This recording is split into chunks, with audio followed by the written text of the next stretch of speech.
Bonsoir. Parmi les titres de cette édition du vendredi 6 avril, l'inquiétude des commerçants de Chantraigne. À la chapelle Saint-Luc, les travaux du centre commercial Carrefour avancent à grands pas. Mais les commerçants ne sont pas sereins. Entre ceux qui savent d'office qu'ils ne s'y installeront pas et ceux qui ignorent s'ils pourront faire face à cette nouvelle concurrence, le climat n'est pas des plus sereins. Il sera aussi question dans cette édition du lycée professionnel Léonie Avia de Troyes. D'après des statistiques nationales publiées hier, le lycée affiche un taux de réussite au bac 2011 de 97%. Quelles sont les raisons de ce succès? Le reportage dans un instant. Et nous terminerons avec le portrait d'Alex Doria, ex-footballeur qui réussit une reconversion dans le milieu de l'athlétisme. Derrière une décontraction affichée, il parvient à obtenir des classements plus qu'honorables. Les craintes et les incertitudes donc du côté de la galerie Chantraigne à la chapelle Saint-Luc. D'ici cet automne, le centre commercial du groupe Carrefour devrait ouvrir ses portes. Mais les commerçants de Chantraigne sont loin d'être fixés sur leur sort. Certains savent d'ores et déjà qu'ils ne s'y installeront pas parce qu'ils n'en ont pas tout simplement les moyens. D'autres craignent de ne pas pouvoir rivaliser. Aurélie Juigné s'est rendue sur place pour prendre la température. Depuis 30 ans, Sylvie Saget et son mari sont fleuristes dans la galerie du centre commercial Chantraigne. Aujourd'hui, ils cherchent un local ailleurs. La fermeture prochaine du centre rend leur avenir plus qu'incertain. On n'est jamais sûr de retrouver notre clientèle, ça c'est sûr. Bon, j'ai une clientèle fidèle qui me suivra où j'irai, mais il ne faut pas non plus que ce soit très loin. C'est-à-dire on redémarre à zéro. C'est frustrant, stressant. Propriétaires de leur boutique, ici, ils n'ont pas voulu être locataires dans le nouveau centre L'Escapade. La question des indemnités est aussi un sujet préoccupant pour ces commerçants. Ils sont en phase de négociation avec la municipalité. Pour beaucoup, ce qu'on leur propose est inadmissible. La directrice de cette boutique de décoration souhaiterait obtenir au moins le double afin de pouvoir continuer son activité. Avec ce qu'on me proposait au départ, j'ai à peine de quoi entrer dans un nouveau pas de porte et même pas la peine d'envisager des travaux de remise à neuf. C'est une misère et j'ai le sentiment que c'est aussi un peu à la tête du client. On a vraiment le sentiment de se faire avoir, c'est ça. La municipalité, de son côté, estime faire au mieux dans le cadre contraignant qui lui est imposé. Ils auront les indemnités qui sont prévues et qui sont autorisées par le service des domaines, c'est-à-dire une estimation de leur fonds de commerce, une estimation de leurs murs s'ils sont propriétaires, etc., etc. Tout ça est parfaitement encadré et mis en place de manière juridique. Ils ont d'ailleurs la possibilité, bien évidemment, de se défendre en justice s'ils s'estiment lésés. Tous ou presque ont fait appel à un avocat pour négocier. Les indemnités ne devraient pas être versées avant la venue du concessionnaire en charge des travaux, soit au minimum après l'été. Seule une petite dizaine de commerçants ont déjà prévu de s'installer dans la nouvelle galerie. Pour le pharmacien, ce choix s'imposait. Ça va faire presque 30 ans que la pharmacie est au sein de la galerie marchande. Elle devait de fait retourner dans la nouvelle galerie qu'elle allait se construire, même en intégrant un loyer sans commune mesure avec ce qu'il est maintenant. On savait bien que rentrant dans une galerie marchande toute neuve, les conditions n'étaient plus les mêmes que la mise en place d'un loyer d'il y a 35 ans. Dans le nouveau centre commercial, les loyers sont entre 2 et 3 fois plus élevés que dans la galerie Chantraigne. La majorité des commerçants a donc décidé de partir ou cesser son activité. Quelques-uns hésitent encore. L'ancien centre commercial devrait quant à lui être détruit et laisser place à un nouveau quartier. Il sera composé de logements et d'équipements publics, notamment une crèche et un espace multi-accueil. 3 jours après la manifestation de 200 Romillons pour protester contre la fermeture de l'Éden, un cinéma d'art et essai ouvert depuis 28 ans. Comme promis, le maire de Romilly, Éric Villemain, s'exprime. D'abord sur la fermeture, désormais annoncée comme temporaire, du cinéma pour une mise aux normes numériques. Ensuite, sur la gestion future de l'établissement. Nous sommes prêts à reprendre le cinéma. Nous délibérerons en ce sens à la grande majorité, j'espère, des élus, le 12 avril prochain. C'est un projet de régie municipal. En un mot, le cinéma, au lieu d'être porté par une association, eh bien, est porté en direct par la ville. La ville finançait plus d'un quart déjà du chiffre d'affaires du cinéma. Donc, il paraît assez logique aujourd'hui que, je dirais, cette activité soit municipalisée par le premier pourvoyeur de fonds, qui est la ville de Romilly. Et pensons à toutes les couches de la population, pensons à la majorité silencieuse. Le multiplex se fera dans quelques années à l'endroit défini, parce qu'il se fera pour pouvoir avoir un pôle ludique et parce que c'est de l'intérêt et des jeunes et des moins jeunes. Il faut vivre aussi avec son temps. C'est depuis l'ouverture de multiplex, depuis le début des années 90, que les spectateurs vont à nouveau beaucoup plus dans les cinémas. Direction maintenant la ville de Troyes. Le ministère de l'Éducation nationale a publié des statistiques sur les lycées français, statistiques qui ont donné lieu à un classement national, notamment basé sur le taux de réussite au baccalauréat. Pour l'enseignement général, c'est le lycée troyen, Camille Claudel, qui arrive en tête dans l'Aube. Le lycée professionnel Léonie Avia, lui aussi basé à Troyes, fait également partie des bons élèves, avec un taux de réussite de 97% au bac 2011. Zoom sur cet établissement avec Jonathan Boissé.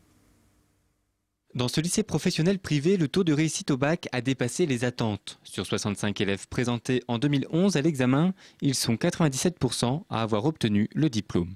Les chiffres ne dévoilent pas tout. Dans cette promotion, on a eu aussi le major de promotion de l'académie, un lauréat au concours général des métiers. Mais c'est aussi une promotion où il y avait des jeunes qui étaient en grande difficulté, mais qui ont beaucoup travaillé. Et puis, la réussite au bac, c'est une chose, et puis il faut l'avenir aussi. Donc ce qui nous fait plaisir, c'est de savoir aujourd'hui que les jeunes sont en études, que 3 qui ont été admis à l'IUT ont validé leur semestre, que ceux qui sont en BTS tiennent bon, ils sont encore en BTS, que d'autres ont déjà trouvé des emplois. Le lycée professionnel Léonie Avia forme au bac professionnel, commerce et accueil. L'un des secrets de cette réussite est l'effectif du lycée. On est un petit établissement et que c'est quand même un atout certain. 200, 220, 230 élèves, ça permet de travailler dans une autre ambiance. Nous avons également des équipes pédagogiques plus réduites. C'est plus facile de se concerter, de travailler ensemble, d'être dans une certaine convivialité qu'on n'aurait pas de toute façon dans un établissement avec 900 ou 1000 élèves. Notre atout, je pense aussi, nous sommes une école avec une identité, un esprit. On accueille les élèves ici, on a l'objectif d'en faire des jeunes. Les résultats, c'est important, c'est sûr, mais ce n'est pas l'objectif principal. Mais la réussite à l'examen du baccalauréat est surtout due aux jeunes. Je crois que les jeunes ont envie de réussir. Ils l'ont peut-être perdu quand ils étaient en collège, mais quand ils retrouvent l'envie de réussir, c'est eux qui font la grande part de la réussite. Avec l'équipe pédagogique, bien sûr, parce que s'ils n'étaient pas là, il n'y aurait pas cette réussite. C'est pas parce qu'on a 97 qu'on est les meilleurs. On a 97 parce que cette année-là, les jeunes ont bien réussi. Hein. Mais voilà, les autres établissements, ils ont aussi travaillé. Bon, ils ont eu des jeunes qui ont moins bien réussi. Mais d'une année sur l'autre, on continuera, même si cette année on a 70% de réussite, on continuera de la même façon à pousser les jeunes et à essayer. Pas l'excellence, notre but n'est pas l'excellence, notre but c'est la réussite des jeunes tels qu'ils sont. Des chiffres à relativiser et pas question d'établir de classement, il ne s'agit ici que d'indicateurs statistiques. Toutefois, chacun espère un même taux de réussite pour cette année. Il est plus facile de soigner un enfant ou une personne âgée avec le sourire, surtout dans le cas de maladies longue durée. Les chœurs de clowns l'ont bien compris, c'est même leur credo. Soutenus par le Secours populaire français, ils sillonnent les hôpitaux et nous les retrouvons à Troyes où ils ont assuré le spectacle mardi. Au moins pour un temps, ils ont réussi à changer les idées des jeunes patients. On écoute tout de suite Corinne Weber, éducatrice jeunes enfants. C'est important dans la mesure où ça rend un petit peu du quotidien, de ce qu'on peut proposer aux enfants aussi au niveau de l'école et du jardin d'enfants. C'est un plus, on va dire. Et puis les clowns, ça représente toujours quelque chose de magique et d'important pour les enfants, même les parents. Là, les parents étaient contents de venir avec leurs enfants dans la salle. On se donne beaucoup, mais on reçoit énormément par les enfants, par les personnes âgées, par les accidentés de la vie. Et notre slogan, on est thérapeute, mais notre slogan, le rire c'est l'espoir. Et surtout dans la vie, il ne faut jamais baisser les bras. Nous, on est gravement malades, tous les deux, et on continue jusqu'au bout, jusqu'à temps qu'on pourra redonner le sourire dans les milieux hospitaliers. Et on termine ce journal avec une page sportive. Je vous propose le portrait d'Alex Doria. À bientôt 29 ans, cet athlète d'Aix-en-Othe a déjà connu 2 vies. Celle de footballeur au sein de l'Estac, stoppée net par une blessure au genou. On le retrouve désormais passionné d'athlétisme sur les crosses et les compétitions régionales. Touche-à-tout sportif, connu pour ses pirouettes, notamment devant la caméra, cet athlète en reconversion cache derrière cet humour une réelle timidité et surtout du talent. Son portrait avec David Mutel. Ne vous fiez surtout pas au caractère fantasque de cet homme. Si Alex Doria est connu pour multiplier les facéties avec ses amis ou devant la caméra, il n'est pas qu'un amuseur. C'est aussi un excellent athlète qui a réellement exploité son potentiel depuis cet hiver avec notamment comme récompense son titre de champion de l'Aube de cross. Pourtant, à l'origine, l'Aixois n'est pas athlète, ni même triathlète, il est footballeur jusqu'à ce qu'une vilaine blessure ne l'écarte des pelouses et le pousse sur les pistes. J'ai toujours voulu être joueur professionnel et c'est vrai que quand on nous dit du jour au lendemain le foot il faut mettre de côté, c'est vrai que c'est pas évident. Donc moi je suis quand même quelqu'un de sportif dans l'âme avec toujours des défis plus gros que moi. Donc je me suis relancé sur la course à pied avec, dans laquelle j'avais fait déjà quelques petits temps à 15-16 ans. Ancien pensionnaire du centre de formation de l'Estac, Alex Doria en a gardé un goût pour les sports collectifs et pour l'amitié entre coéquipiers. C'est sans doute pour cela qu'il s'est tourné aussi vers le triathlon, même si, a priori, il ne semble pas fait pour persévérer dans cette discipline. Je pense que dans le triathlon, il n'est pas assez bon nageur, il nage un peu comme un motoculteur. Mais en vélo et en course à pied, il a des bonnes capacités. En vélo, il nous a montré quand même, dès sa première année, il a sa place en première catégorie en UFOLEP.